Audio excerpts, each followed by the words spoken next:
সরকারি চাকরি করে লক্ষ লক্ষ টাকা দুই হাতে কামায়, এমনি গাছেরটাও খায় তলারটাও কুড়ায়।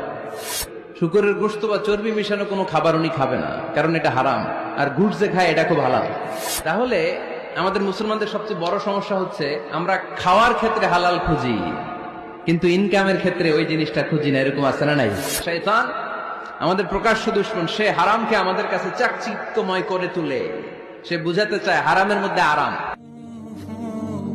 হালালে থাকলেই লাভ, যদিও অল্প। সুবহানাল্লাহ পড়েন। এজন্য রাব্বুল আলামিন বলেন, ইয়া আইয়ুহান নাসু কুলু মিম্মা ফিল আরদি হালালান তাইয়্যিবা ওয়া লা তাত্তাবিউ খুতুওয়াতিশ শাইতান ইন্নাহু লাকুম আদুউম মুবিন। ও হে মানুষেরা, শোনো শোনো, এই জমিনের ভেতরে যেটাকে আমি হালাল করেছি, যেটাকে